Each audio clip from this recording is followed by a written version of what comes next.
세계적인 사회 심리학자 중에 조너선 화이트라고 하는 분이 있는데, 이분이 쓴 불안 세대라고 하는 책이 요즘 가장 놀랍게 많이 읽혀지고 있어요. 불안 세대. 한번 부모님들은 반드시 읽어야 된다, 그런 이야기들을 하는데 꼭 한번 읽어보시면 좋겠어요. 현대 아이들은 7시간 정도 스마트폰을 한답니다. 그 빡빡한 시간 속에서도 7시간 정도 스마트폰을 하는데, 이걸 이분은 재난으로 표현을 해요. 재난으로. 근데 이렇게 재난이 시작된 건 2010년 아이폰이 나오면서 전면 카메라를 탑재했어요. 소위 셀피 기능이에요. 셀피 기능을 탑재하면서 여자아이들은 대부분 인스타그램을 하고, 물론 남자아이들도 그래요. 남자아이들이 대부분은 게임을 합니다. 완전히 새로운 문화라는 거예요. 인스타그램, 새로운 문화예요. 인스타그램은 사진을 찍어서 자기 사진을 찍는 거예요. 남이 찍어주는 게 아니라 자기를 찍어서 사람들에게 보이는 거예요. 모두에게 평가를 받게 되어져요.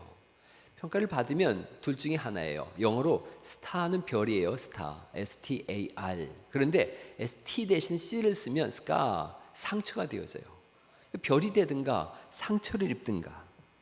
매 순간 사진을 올리면서 타인하고 자꾸 자기를 비교하게 되는 거예요. 남이 잘나면 질투하게 되어지고, 내가 못나면 자괴감에 빠져요. 그래서 거기 좋아요라는 게 있어요. 좋아요를 마약 중독자처럼 이것만 바라보면서 시간을 보내는 거예요. 점점 우울증이 깊어갑니다. 인스타그램을 못하도록 온갖 방법을 다 동원했는데 모두 실패했다 그래요. 타인의 평가를 절대시하는 거예요. 타인을 의식하는 거예요. 특별히 우리 민족은 타인의 평가에 굉장히 민감하거든요. 아이들도 그래요. 그래서 옷을 입을 때도 그렇고 자기 만족이 아니라 타인의 시선 때문에 옷을 입어요. 그러다 보니까 우월감과 자괴감 속에서, 우월감과 열등감 속에서 매일 시소타기를 하는 거예요. 좋아요 하면 웃다가 그 별론데 그러면 절망하다가 그래요. 남자아이들은 또 게임의 세상 속에서 삽니다. 놀이 기반 아동기를 보내야 된다 그래요. 서로 놀이하면서 이렇게 보내야 되는데 가상 놀이 속에서 사는 거예요. 현실 세계는 위험하기도 해요. 현실의 세계는 상처를 받기도 합니다. 그런데 이 위험과 상처받는 것을 스마트폰이 다 차단하는 거예요. 그래서 성인으로 진입을 해야 되는데 성인 진입에, 성인으로 이룩하는 일에 실패하는 거예요. 캥거루족이 생기기도 하고 니트족이 생기기도 해요. 과거에는 부모가 알코올 중독이면 아이가 성인 아이라 그랬어요. 어덜트 차일드, 겉은 어른인데 속이 아이였거든요. 근데 요즘은 새로운 성인 아이가 등장한 거예요. 스마트폰을 보면서 세상과 적응하지 못하는, 겉은 어른이지만 속은 어린아이인 그런 사람들이 생겨나기 시작한 거예요. 사회적으로 박탈되어지고 수면 박탈, 주의 분산, 중독 이렇게 되어져요. 실제로 통계를 보니까 10대 우울증이 2.5배 증가했어요. 여자 청소년 자살률이 167% 증가했어요. 그러니까 현실을 살아가야 되는데 가상 속에 사는 거예요. 이걸 대체 우주라 그래요. 이 보이는 우주가 아니라 대체 우주라고 하는 이 포털, 스마트폰을 주머니 속에 넣고 사춘기를 보내는 역사상 최초의 세대가 지금 Z세대라 그래요. 이 아이들이 하는 말이에요. 나는 인생에서 많은 것을 잃었습니다. 사회와 과정 속에서 많은 걸 잃었어요. 그리고 지금 절실히 그걸 느끼고 있습니다. 새로운 사람들과 만나고 이야기를 나눌 때 그걸 뼈저리게 느낀다는 거예요. 상호작용이, 그 사람과 나와의 대화가 내가 원하는 만큼 부드럽고 원만하게 일어나지 못한다는 거예요. 세상에 대한 지식도 별반 없다는 거예요. 나 자신이 공허한 운영체제 같습니다. 컴퓨터나 프로그램을 운영하는 그런 운영체제, 공허한 운영체제 같습니다. 이 책의 결론은 그렇습니다. 지금 당장 10대의 스마트폰과 SNS 사용을 중지시키고 그들을 헬기에서 밀어버려라. 헬리콥터에서 밀어서 세상에 나가서 세상과 조우하고 현실의 삶을 살게 해라. 진짜 인간과의 교류를 갖게 해라. 파스칼이 한 유명한 말이 있어요. 사람 속에는 거대한 구멍이 있다는 거예요. 그 구멍을 뭘로 채울 거냐 하는 거예요. 하나님으로 채울 건지, 인간관계로 채울 건지, 아니면 이런 SNS와 같은 쓰레기를 채울 건지 결론 내려야 된다는 거예요. 이걸 통해서 삶의 다음 발자국이, 다음 스텝이 완전히 달라지게 되어집니다. 아브라함이라고 하는 사람을 우리가 잘 알고 있어요. 과감하게 유브라데 강을 건넜어요. 이제 헬기에서 뛰어내린 거예요. 그리고 이 막막한 세상 속에서 하나님과 함께 사는 그런 시간, 거친 광야, 현실의 안주를 벗어난 시간이 시작되어졌어요. 내면의 거대한 구멍을 뭘로 채울 건지를 이제 결정해야 되는 시간이었어요. 하나님을 채우는 듯 했지만 위기가 오니까 바로 이집트로 내려가고, 거기서 위기를 만나니까 아내를 누이라고 속이기까지 하는 최악의 비굴함까지 경험하게 되어집니다. 자존감이 완전히 무너졌을 때 하나님이 찾아오세요.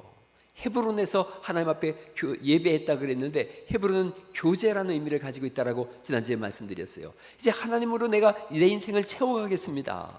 하나님을 만났어요. 새로운 시작이 이제 다시 시작된 거예요. 그렇게 하나님으로만 함께 살겠습니다라고 헤브론에서 하나님과 교제를 선포했을 때 새로운 위기가 찾아옵니다. 중동 전쟁이 발발한 거예요. 아브라함 때의 중동 전쟁, 4개의 연합군과 5개의 연합군이 전쟁이 일어났습니다. 5개의 연합군 속에는 소돔과 고모라의 왕도 있었고, 그런데 4개의 연합군이 훨씬 강력했어요. 일시에 몰려와서 5개의 연합군을 물리칩니다. 그리고 소돔과 고모라 성에 있던 롯과 롯의 가족과 그의 재물을 다 약탈해 갔어요. 가만히 생각하면 이런 생각도 있어요. 아브라함을 따라서 롯이 끝까지 따라갔다면 이런 일은 일어나지 않았을 거예요. 세상을 따라갔어요. 눈에 좋은 걸 따라갔어요. 결국 큰 어려움을 겪었어요. 이 소식을 다 아브라함이 들은 거, 내용이 오늘 14장에 있는 내용이에요. 아브라함이 어떻게 반응할 것인가 하는 거예요. 이집트로 내려갔을 때, 위기가 왔을 때는 그 현실을 모면하려고 요리조리 거짓말까지 했었는데, 자기 조카 롯이 붙잡혀갔어요. 더군다나 4개 연합군에 의해서 붙잡혀갔어요. 어떻게 반응할 것이냐. 아브라함이 이렇게 생각했을 수도 있어요. 나를 떠나서 지가 먼저 좋은 땅 차지한다고 소돔과 고모라 성으로 들어갔지? 쌤통이다. 아무리 조카지만 너 그럴 줄 알았어. 이렇게 할 수도 있지요. 근데 아브라함은 하나님을 만난 믿음의 어른이 됐거든요. 이제 믿음의 삶을 살겠다고 생각해요. 어른은 아이의 생각이나 행동을 따르지 않습니다. 어른은 보복하지 않습니다. 어른은 품격이 있어요. 이 창세기 14장에 보면 아브라함이 4개 연합군을 쫓아가서 그들을 쳐부수고 롯을 구출하는 내용이 나옵니다. 생명을 걸고 이 전쟁에 뛰어드는 거예요. 아브라함의 행동, 이 롯을 구출한 이후에도 어떤 보상도 요구하지 않습니다. 그리고 오늘 우리가 예수 그리스도를 믿는 사람들에게 성도의 삶이 어떠한지, 우리가 타인을 대할 때 어떻게 해야 하는지를 우리에게 잘 보여주고 있어요. 아브라함은 롯과 가족인 상태예요. 그러면서 동시에 선한 그리스도인의, 선한 성도의 삶이 어떤 것인지를 보여주고 있어요. 생명을 걸고 전쟁터를 뛰어들어갑니다. 4개 연합군인데 자기 집에서 기르는 318명을 데리고서 전쟁에 나가는 거예요. 진정한 이웃이 누군지, 진정한 가족이 무엇을 하는지를 보여주고 있어요. 오늘날 이웃이 사라진 시대를 살아간다, 이렇게 얘기를 해요. 내가 편하면 그게 선이고 내가 불편하면 악이라고 내가 규정을 합니다. 모든 것을 자기 위주로 판단하는 시대를 살아가고 있어요. 교회를 다니고 예수님을 믿는다고 하는데 믿음의 근거와 행함이 증발된 시대다, 이렇게 얘기를 합니다. 선한 이웃에 대해서 누가복음 10장에 보면 예수님께서 율법사와 하는 대화가 나옵니다. 공부를 많이 한 율법사예요. 자기 나름대로 의로운 삶을 산다고 한 율법사가 예수님 앞에 나와서 이렇게 질문해요. 내가 어떻게 해야 영생을 얻으리까? 예수님 반문하시죠. 성경에 뭐라고 써 있느냐? 내 마음을 다하고 뜻을 다하고 모든 것을 다해서 하나님을 사랑하고 내 이웃을 그와 같이 사랑하라고 하셨습니다. 하나님 사랑과 이웃 사랑이라고 하니까 예수님 말씀하세요. 옳다, 내 말이 옳다. 가서 그렇게 해라. 율법사가 생각해 보니까 하나님 사랑하는 건 쉬운데 이웃은 너무나 많거든요. 그러니까 이웃을 사랑하라고 하니까 이 사람이 얘기하는 거예요. 내 이웃이 그럼 누굽니까? 다시 묻는 거예요. 예수님한테. 내 이웃이 누굽니까? 그 당시에 유대인들은 자기 이웃이라고 생각했어요. 동족이니까. 그러나 사마리아 사람들은 개취급을 했어요. 이웃이 아니라고 생각한 거예요. 이웃의 한계를 정해주세요. 내 이웃이 누굽니까? 내가 사랑해야 하는 대상이 어디까지입니까? 오늘 이 말씀을 들으시면서 여러분도 한번 고민해 보세요. 내 이웃이 어디까지일까? 내가 사랑해야 되는 대상이 어디까지일까? 우리 갈릴리 교회인가? 아니면 내 가족만인가? 이 교회를 벗어난 사람들인가? 내 이웃은 어디까지가 경계인가? 한번 생각해 보세요. 예수님께서 그 질문에 대해서 예를 들어 주십니다. 어떤 사람이 예루살렘에서 내려가고 있었다. 여리고로 강도를 만났다. 거의 죽게 되어졌다. 그래서 피를 흘리면서 신음하고 있는데 거기에 제사장이 지나가고 있었어요. 제사장이 지나가다 그걸 보고 지나쳐갑니다. 제사장 할 말이 있죠. 나 빨리 가서 예배를 해야 돼. 더군다나 내가 피를 만지면 성전에 못 들어가잖아. 타당한 이유가 있죠. 예배를 드리기 위해서라면 내가 저 피 흘리는 사람을 외면해도 누가 나한테 돌을 안 던질 거야. 예배가 중요하지. 지나쳤어요. 레위인, 그도 역시 똑같이 지나쳐요. 레위 족속, 나 하나님의 사람인데, 구별된 사람인데 지금 피 흘리는 저 사람을 내가 만질 순 없지. 지나갔어요. 하나님을 믿노라 하는 사람들이었어요. 여기를 사마리아 사람이 지나갔어요. 그들이 개 취급하던 사마리아인이 지나가다가 이 사람을 보고 구출해 줍니다. 주막에 갖다 주고, 그리고 치료해 주라고 돈을 주고, 돈이 더 많이 들면 내가 돌아오는 길에 그 돈을 갚겠다고 합니다. 그러면서 예수님께서 반문하세요. 누가 진정한 이웃이냐? 이 율법사가 대답하지요. 자비를 베푼 자입니다. 사랑을 베푼 사람입니다. 예수님께서 결론을 내리십니다. 너도 이와 같이 하라. 너도 이와 같이 하라. 당시 유대인들 중에 예수님 잘 믿는다, 하나님 잘 믿는다 하는 사람들, 제사장, 레위, 율법사들, 이들은 스스로가 이 사람은 사랑해야 될 사람, 이 사람은 미워해야 될 사람으로 아예 정해놨어요. 이 비유를 우리는 선한 사마리아인의 비유라고 해요. 그런데 성경엔 선한 사마리아인이란 말 자체가 없어요. 사마리아인은 악하다라고 생각하는 거예요. 그래서 사마리아 사람 어떻게 선할 수가 있어? 그들은 악한 사람들이지. 스스로가 정해놓은 거예요. 악한 사마리아인만 있다. 그들은 미움의 대상이에요. 현대인들은 대부분 사랑의 대상과 미움의 대상을 정해놓고 삽니다. 사랑의 대상은 뭔 실수를 해도 사랑한다 그래요. 그럴 수 있지 그래요. 미움의 대상은 뭘 잘해도 미운 털이 박힌 거예요. 그래서 이웃을 정하는 기준을 내가 정합니다. 내 마음에 들면 이웃이고 내 마음에 들지 않으면 적이다. 예수님이 사랑의 대상에 대해서 이웃에 대한 정의를 다시 내려주세요. 도움이 필요한 사람, 그가 이웃이라는 거예요. 교회 안에서 누가 이웃인가? 내 도움을 필요로 하는 사람, 그가 이웃이에요. 누구든지 도움이 필요한 사람이 있다면 그는 우리의 이웃인 줄 믿으시기 바랍니다. 사랑의 대상은 내가 정하는 게 아니에요. 누구든지 내 도움을 필요로 하는 사람이라면 그는 정해진 내 이웃이 되어지는 거예요. 그리고 예수님은 거기로 가라 그러세요. 이런 교회는 다 도움이 필요해서 온 사람이에요. 영적인 갈급함이 필요해서 온 사람이에요. 마음의 위로가 필요해서 온 사람이에요. 좌절하고 절망해서 온 사람들이에요. 아파서 온 사람들이에요. 그래서 교회는 누구나 교회 안에 들어오는 순간 내 도움을 필요로 하는 진정한 내 이웃이 되는 줄 믿으시기 바랍니다. 우린 너무나 많은 경우에 우리가 사랑해야 될 대상을 정해놨어요. 그리고 그 외에는 쳐다보지 않아요. 그리고 내 그룹은 누군가, 내가 정해놓은 내 이웃, 내 그룹은 누군가, 거기에 대해서만 굉장히 예민하고 타 그룹에 대해서는 오히려 그들을 시기하고 질투하게 되어져요. 이런 걸 심리학적으로 산자락 문화라 그래요. 산자락 문화. 산자락을 이쪽 산자락과 저쪽 산자락, 그래서 내 산자락, 내 동네, 내 지역 외에는 이웃이 없다. 이 경상도와 이쪽 호남이 전라도가 산자락을 사이에 두고서 서로 적대감 갖고 사는 것처럼 그렇게 정해놓은 거예요. 산자락 문화. 망하는 교회가 있어요. 망하는 교회는 다른 거 없어요. 목사가 설교를 좀 못하고 기도회가 안 이루어지고 뭐 찬송이 약하고 이 문화가 없고 이래서 망하지 않습니다. 망하는 교회의 대표적인 가장 큰 특징은 파당과 분파예요. 교회 안에 파당과 분파가 있으면 그 교회는 100% 망하게 돼 있어요. 내가 좋아하는 사람과 내가 미워하는 사람을 구분해 놓고 신앙생활하면 그 사람으로 인해서 그 교회는 망하게 돼 있어요. 그리고 그런 교회에 가장 힘든 분은 예수님이세요. 그리고 더 힘든 사람, 또 힘든 사람 하나 있다면 목사와 장로님들이에요.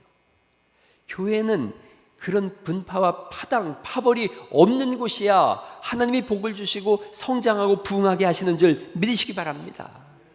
교회를 떠나는 사람들 대략 세 종류가 있다 그래요. 목사가 싫어서 떠나는 사람들 거의 1%밖에 안 된대요. 100명 중에 1명은 목사가 싫어서 떠납니다. 성격이 못돼서 떠나는 사람도 있대요. 10%나 된대요. 이 자기 성격이 못된 사람들 10% 된다 그래요. 그런데 가장 많은 사람들이 교회의 분파와 파당이 보이기에 그게 싫어서 떠난대요. 교회 왜 떠났습니까? 이쪽 팝을 저쪽 팝을 너무 싫어. 그래서 떠난다는 거예요. 세상만도 못해. 그러고 떠난다는 거예요. 빌립보서 4장에 보면 내가 유오디아를 권하고 순두개를 권하노니 주 안에서 같은 마음을 품으라. 유오디아는 자주상사 루디아일 거라고 역사적으로 얘기해요. 그러니까 빌립보 교회를 처음으로 세운 개척 멤버 유오디아, 이 여자분이 자주상사 루디아일 것이다. 루디아는 루디아 지역에 사는 여자란 뜻이에요. 그러니까 유오디아와 순두개는 나중에 들어온 사람이에요. 후발주자예요. 그러니까 먼저 믿은 개척 멤버와 나중 믿은 후발주자 두 세력이 충돌이 일어난 거예요. 빌립보 교회에 4개 파당이 생겼어요. 4개의 분파가 생겨가지고 서로 잡아먹을 듯이 노려보고 있는 거예요. 사도 바울이 거기에 대해서 이렇게 생각해요. 교회를 생각해라. 예수님을 생각해라. 너희가 모여서 하려고 하는 게 뭐냐? 하나님 앞에 예배하고 서로 사랑하고 주님의 몸된 교회를 세워가려고 하는 것이 아니냐? 그러니 예수님 안에서 같은 마음을 품으라. 할렐루야.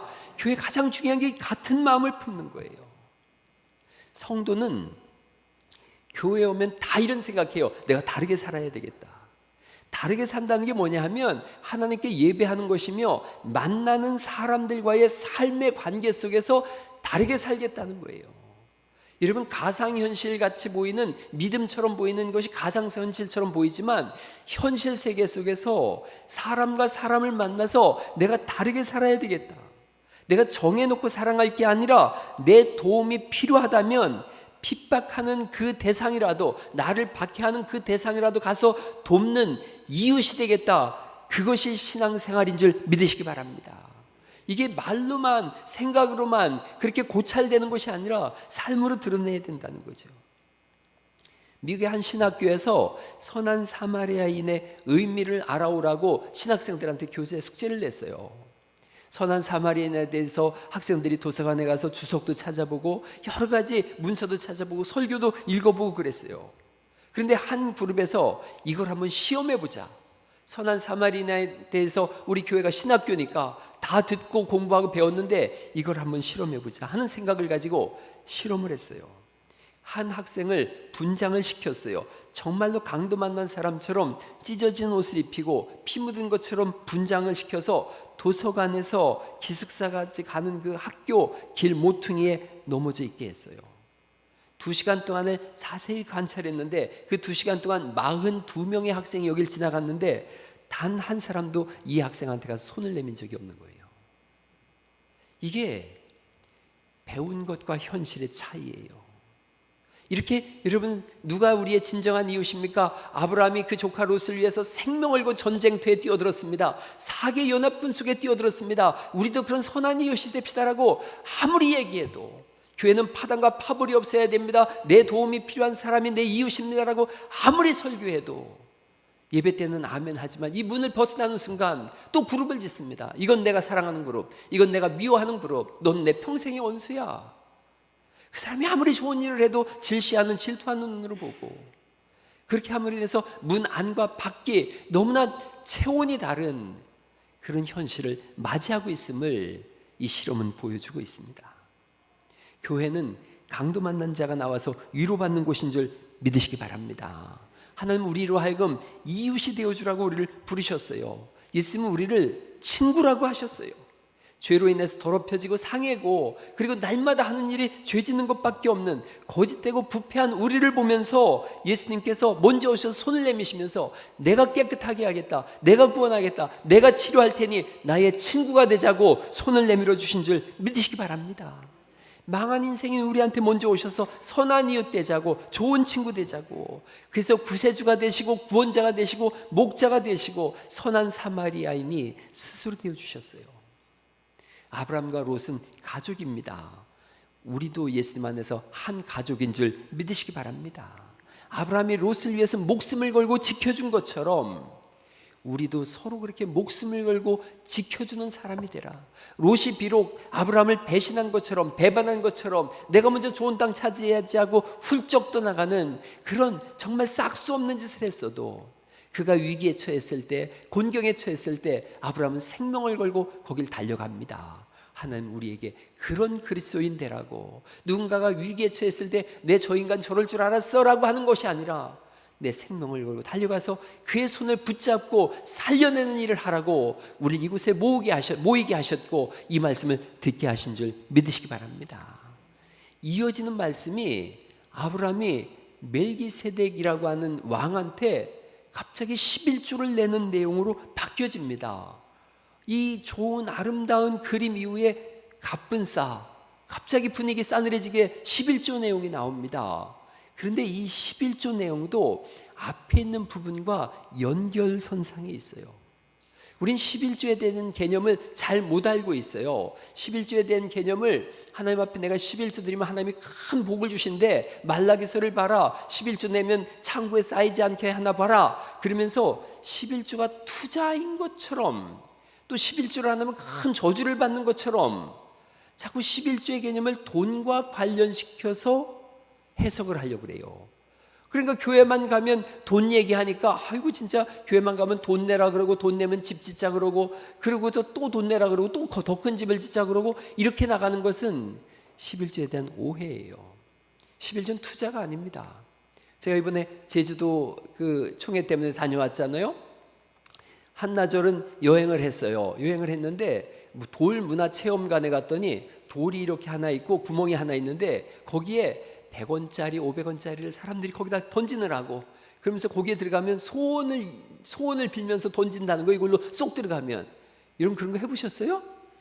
옛날에 장로님들하고 어디 절에 있는 데 갔더니 또 거기다 돈을 붙여놨더라고요. 그래서 제가 싹 털어가지고 그 지방에 장로님들 모시고 갔을 때 그걸 커피를 사드렸는데 한 분은 안 마시더라고요. 부정 탄다고. 그래서 참말로 내가 그런 적이 있어요. 여러분, 근데 한 분이 이렇게 얘기를 하는 거예요. 기가 막힌 대답을 들었어요. 100원짜리 이렇게 던지면서 소원을 비는 거예요. 그분이 그렇게 얘기를 하더라고요. 한 100만 원은 던지면서 소원을 빌어야지 100원 던지면서 소원을 비는 것은 날강도 아니냐고. 듣고 보니까 기가 막힌 대답이더라고요. 100원 던지면서 하나님 로또 되게 해주세요. 날강도 아니냔 말이지, 날강도. 이러면 11조 내면서 하나님 내 큰 부자 되게 해주세요. 날강도죠, 날강도. 11조는 그런 개념이 아니에요. 아브라함은 율법 이전의 사람이에요. 율법 이전의 사람. 율법에서 11조 하라는 내용이 있지만 아브라함은 율법 이전의 사람인데 11조를 했거든요. 여러분 14장 한번 보실까요? 거기 19절 말씀, 18절에는 우리가 아까 읽었죠. 멜기세덱한테 제사장이라고 하고 있어요. 하나님 제사장이더라. 19절 말씀 읽어보죠. 시작. 그가 아브라함에게 축복하여 이르되 천지의 주제이시오 지극히.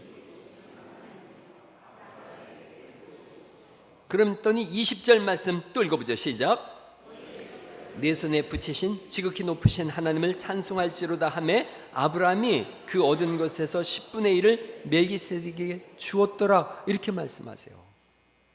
그러니까 11조를 아브라함이 왜 멜기세덱에게 줬을까? 20절에 다시 보시면 너희 대적을 내 손에 붙이신 지극히 높으신 하나님을 찬송할지로다, 이렇게 돼 있거든요.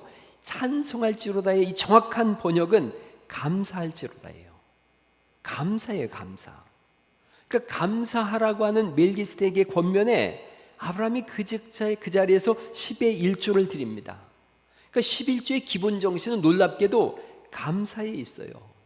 11조를 내면 복을 주겠다는 개념이 아니라, 기복사상이 아니라 11조에 대한 정신은 하나님이 주신 것에 대한 감사예요. 그러니까 우리네 사람들과 성경의 사람들의 개념은 좀 달라요. 첫 것을 드렸어요. 첫 것을 드렸다는 것은 모든 걸 드렸다, 이런 개념을 가지고 있고, 나머지 9개도 하나님이 주신 것이니 하나님의 뜻대로 사용하겠습니다라는 신앙 고백이 이 속에 있는 거예요. 그러니까 11조는 율법적 정신에서 나온 것이 아니라 감사의 마음에서 시작되어졌어요. 자, 모세를 통해서 또 하나님 11조를 허락하셨는데 11조의 용도가 있어요. 11조의 용도는 세 가지 용도 정도가 되어져요. 첫째는 그 당시에 제사장과 레위인들은 직업이 없었어요.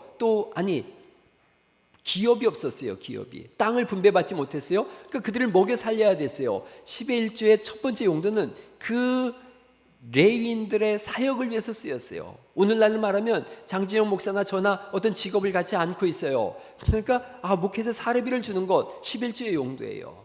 또 하나는 교회 사역을 위해서 쓰여졌어요. 그 당시 아이들도 양육해야 되고 그 동네에서 해야 되는 일들이 있었어요. 그걸 위해서 쓰였어요. 오늘날로 말하면 교회 사역을 위해서 쓰이는 거예요. 그런가 하면 세 번째는 고아와 객과 이방인과 과부, 즉 사회적으로 힘들고 고단한 사람들, 생활이 어려운 분들을 위해서 쓰여졌어요. 그런데 다시 한번 생각해 보세요. 율법은 세 가지로 나뉘어집니다. 도덕법이 있고 의식법이 있고 사회법이 있어요. 도덕법, 의식법, 사회법. 여러분, 사회법이라는 건 이런 거예요. 살인하지 말라. 이건 도덕법이에요. 살인하지 말라. 이것은 율법에도 써 있어요. 살인하지 말라. 그런데 율법이 폐해졌으니까 살인하자? 어리석은 생각인 거죠. 도덕법은 그대로 있는 거예요. 그러나 의식법, 오늘날 양을 잡거나 소를 잡거나 하질 않습니다. 십자가의 구속으로 완전히 폐해진 거죠. 돼지고기 먹지 말라. 이거 의식법이에요. 의식법. 이건 없어졌어요. 그래서 저도 삼겹살 잘 먹습니다. 그런가 하면 안식일을 지키지 않으면 돌로 쳐 죽인다. 이건 사회법이에요. 오늘날 주일날 빼먹었다고 다음 주일날 6층에서 전부 돌 던져가지고 죽이자, 이런 건 없는 거예요. 그러나 도덕법은 살아있어요. 하나님께서 11조를 어디를 구분을 주셨느냐? 율법적인 그런 어떤 의식법이 아니라 도덕법으로 허락하신 거예요. 말씀드리면, 자, 교회 사역을 위해서 써라. 이웃의 구제를 위해서 써라. 도덕법적인 개념이에요. 그러니까 아브라함이 롯을 구출한 그 사건의 연장선 속에 이게 나와 있는데, 아브라함이 롯을 구원함으로 인해서 진정한 가족이 누군지를 보여주고 있고, 10의 1조를 드림으로 인해서 누구를 구원하고 누구를 섬겨야 되는지, 사회적 약자를 어떻게 섬겨야 되는지를 그 이후에 보여주고 있어요. 이 멜기세덱이라고 하는 제사장이 하는 일이 제사장이니까요. 하는 일이 그거였어요. 제사장이 하는 일은 이 지역에 누가 가난한 사람이며 누가 배고픈 사람인지를 살피는 게 제사장의 일이었어요. 하나님께 제사하고 사람들을 살핌, 이게 제사장적 사역이었어요. 예수님의 사역도 제사장적 사역이에요. 하나님께 자신을 드려서 예배함, 그리고 죽어있는 영혼을 살려내심, 그게 예수님 사역이었기 때문에 아브라함이 멜기세덱에게 11조를 드림은 하나님께도 예배하십시오. 그러나 이 지역에 죽어가는 사람, 배고픈 사람들을 이 물질로 섬겨주십시오 라고 하는 도덕법인 것이지, 이게 의식법이나 사회법은 아니다라는 것을 성경은 우리에게 보여주고 있습니다. 여러분, 우리 교회 얘기를 한번 해보는 겁니다. 우리는 빚을 내서 예배당을 건축했어요. 11조의 용도가 사역자와 교회와 구제를 위해서 쓰여야 되는데, 아시다시피 예배당을 건축하다 보니까 지나치게 예배당의 어떤 이 빚을 갚고 하는 일에 많이 편중되어져 있어요. 그러나 이미 엎질러진 물이에요. 온 교회가 빚을 갚을 수 있는 모든 방법을 다 찾아서 갚아내려고 애를 쓰고 있어요. 그래서 저는 여러분하고 공개적으로 그런 얘기했습니다. 성전이라는 개념은 아니라고. 이게 성전의 개념은 아닙니다. 구약은 성전적 개념을 가지고 있어요. 그러나 예수님께서 오셔서 성전을 완성하셨기 때문에 더 이상 여기를 성전이라고 하면 안 돼요. 그거야말로 율법으로 돌아가는 복음을 깨뜨려 버리는 거예요. 그러니까 우리 교회 안에서 성도끼리는 서로 주님의 몸된 성전이라고 하지만 예배당을 보면서 성전이라고 하진 않습니다. 그러니까 예배당 건축이라고 해야지 성전 건축 이렇게 쓰면 안 되는 거예요. 자, 여러분, 우리가 예배당을 졌는데 너무 힘들어요. 그래서 얘기했어요. 예배당 팔자고. 이 예배당 팔 수 있으면 팔자 그랬어요. 공공연하게 제기합니다. 이거 팔자. 팔아서 빚 갚고 나머지로 얼마든지 작은 예배당 짓고 얼마든지 우리가 섬김과 구제 사역을 감당할 수 있으니 팔 수 있으면 팔자라고 했어요. 그러나 이게 워낙 덩치가 크니까 팔기가 요원할 뿐이에요. 그러나 저는 빚을 갚을 수 있도록 최선을 다할 겁니다. 12년 전에 산성교회와 갈릴리교회가 연합을 했고 담임 목사로 제가 부임했어요. 나는 뭐 이 교회에 빚이 있는지 모르고 왔으니까 책임 없다고 외면하지 않습니다. 저는 빚 있는 교회에 왔지만 후회하지 않아요. 제가 나름대로 열심히 목회하면서 가장 좋은 방법을 성도님들하고 찾아갈 겁니다. 찾아가서 결국은 하나님이 가장 원하는 그런 주님이 주목하는 교회를 세워갈 겁니다. 여러분, 제가 헌금을 강요한 적이 없어요. 1년에 뭐 한 번 딱 11조에 대한 설교를 할 뿐 헌금을 하세요 이런 얘기를 하지 않습니다. 아시다시피 뭔가를 해야 되면 제가 1번으로 헌금합니다. 목사 이전에 저는 성도거든요. 그래서 철저하게도 11조 합니다. 매주 주정헌금, 감사헌금, 선교헌금, 건축헌금 합니다. 이렇게 얘기하는 거는 목사 이렇게 한다라는 게 아니라 본을 보여야 되는 사람이니까 알려드리는 거예요. 제가 와서 보니까 1년 동안 목사가 사용하는 판공비가 600만 원 돼 있더라고요. 제가 재정 세울 때 600만 원 너무 많으니 300만 원으로 줄여주세요 그랬어요. 그리고 금년에는 제가 1년에 200만 원만 써야 되겠다. 그래서 매월 10만 원 정도 쓰고 있습니다. 매월 10만 원 정도 써서 올해는 내가 200만 원 안에서 판공비 써야 되겠다 이 생각을 하고 판공비 카드를 받았지만 밥 먹을 때 거의 대부분 제 카드를 내고 있어요.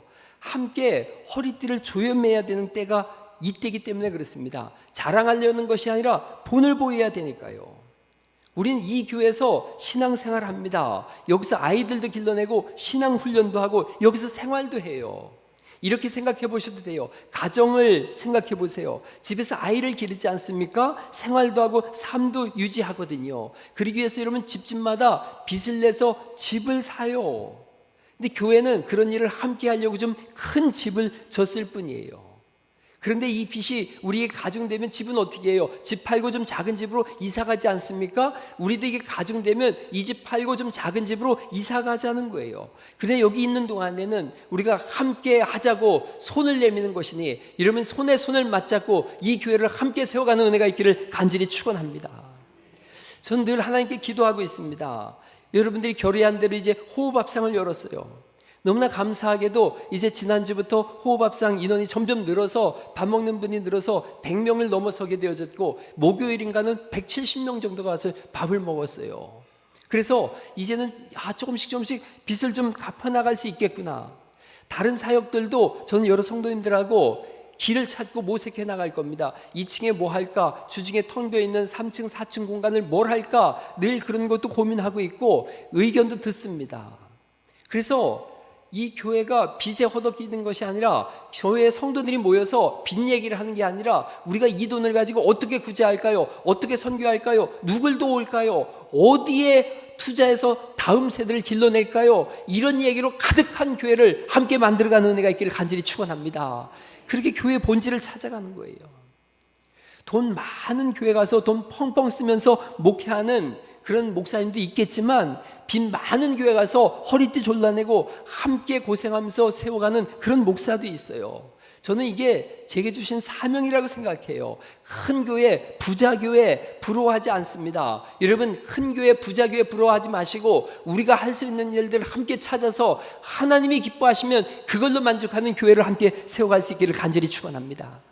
하나님은 그때그때마다 사람을 보내서 일하세요. 교회에 여러분이 온 것은 하나님께서 여기에 해야 될 일이 있기 때문에 오게 하신 거예요.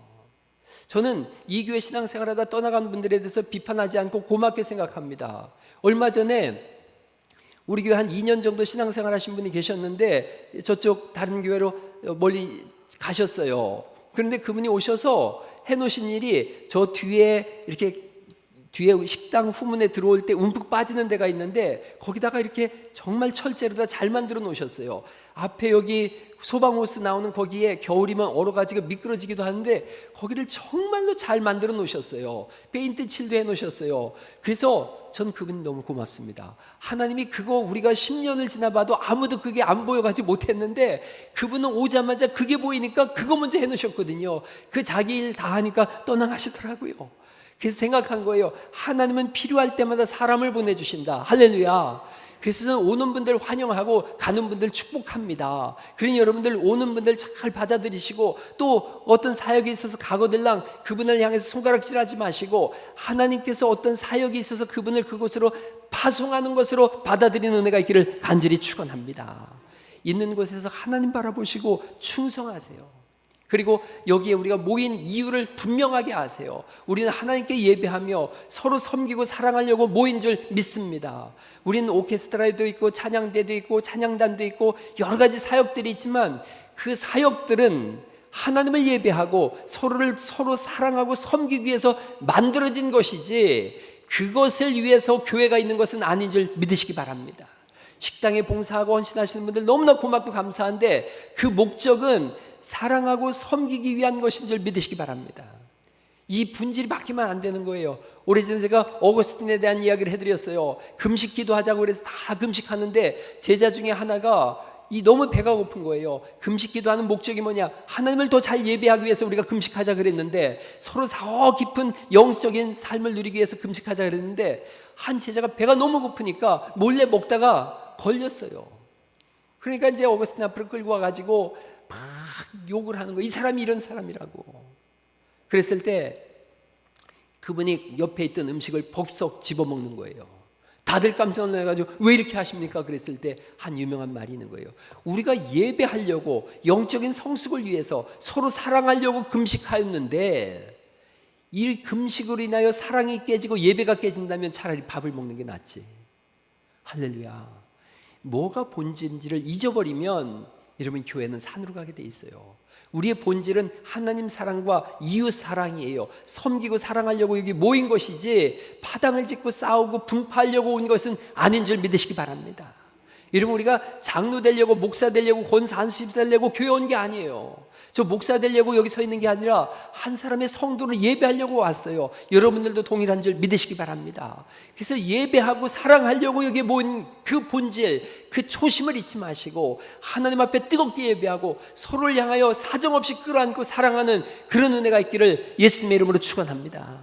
옆에 분한테 인사하시죠. 내 사랑을 나눠드리겠습니다. 한번 해보시죠. 시작. 오늘부터 그렇게 하세요. 지금까지 잘해오셨지만 예방주사 놓는 거예요. 앞으로 자꾸 사람들이 많아질 때 더 이렇게 하세요. 더 이렇게 하세요. 자리를 잘 지키시고 내가 여기 왜 있나, 이걸 생각하세요. 어느 교회에 그 사진 한 장이 들어와 있는데, 교회 앞에 전면을 찍은 사진인데 크게 현수막으로 이렇게 써 있더라고요. 나는 교회를 위하여 무엇을 하였는가. 그게 그 교회 표어래요. 나는 교회를 위하여 무엇을 하였는가.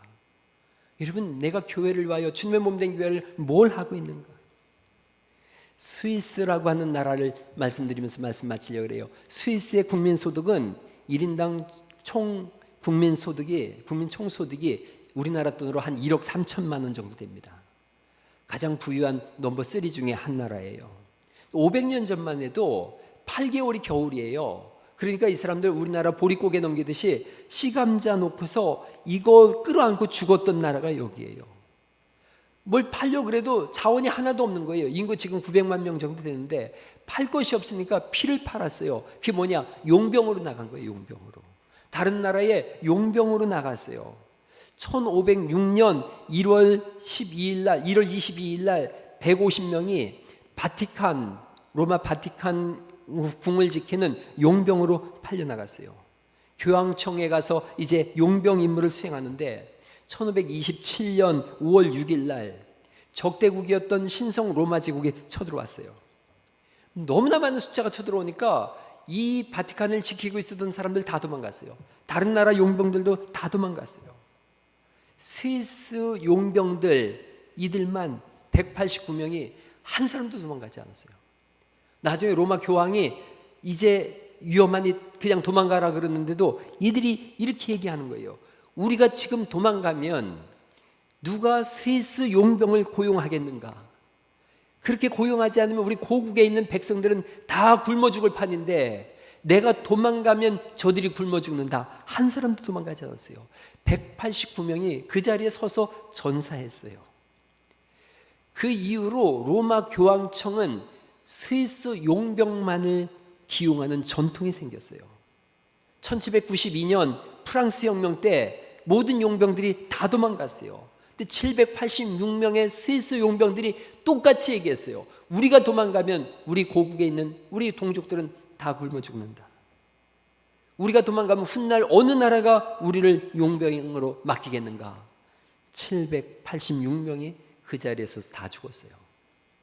그렇게 함으로 인해서 스위스 루체른의 빈사의 사자상이라고 하는 사자가 굶어 죽기 직전의 모습으로 굶어 죽은 사자상이 놓여져 있어요. 여러분, 이렇게 벌어들인 돈이 나중에 무기가 발달되면서 더 이상 용병이 필요 없게 됐을 때 간의 수공업이 됐어요. 8개월 동안 이들이 모여서 시계를 만들기 시작했어요. 가장 정교한 스위스 시계가 만들어졌고, 네슬레라고 하는 유명한 커피가 있죠. 분유를 만들어냈고, 그리고 지금도 스위스에서 만들어내는 기계들이 최고의 MRI 기계가 다 스위스에서 만들어집니다. 총의 끝에 있는 그 황동색, 그 스위스에서 개발해낸 거예요. 첨단 무기, 첨단 기계들의 근간이 되는 것들은 전부 스위스에서 만들어졌어요.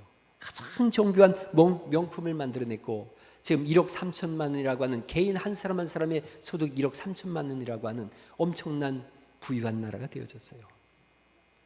피를 흘렸더니 그 피를 뒤이은 사람들은 놀라운 혜택을 보게 되어졌어요. 아브라함은 조카 롯을 위해서 생명을 걸고 전쟁에 나갔어요. 그리고 롯을 구출해냈고, 그리고 제사장 멜기세덱을 만나서 이웃을 위해서 사용해 주옵소서라고 하는 10의 1조를 드렸어요. 하나님이 이 시대에 어떤 연인지 모르지만 우리를 갈릴리 교회로 보내셨어요. 우린 예배하러 이곳에 왔어요. 다음 세대를 세우고 주님의 몸된 교회를 세우고, 그리고 서로 사랑하려고 여기에 왔어요. 정치를 하려고 온 것도 아니고, 내 목소리를 내려고 온 것도 아니고, 나를 자랑하려고 온 것도 아니에요. 섬기고 사랑하며 예배하려고 왔어요. 그 예배 속에, 그 섬김 속에 하나님 나라가 이루어짐과 하나님이 주목하고 계시는 교회, 그리고 다음 세대가 하나님 앞에서 건강하게 잘 자라나는 그런 풍토와 토양을 여기 계신 여러분들이 함께 만들어 가 주시기를 예수님의 이름으로 축원합니다.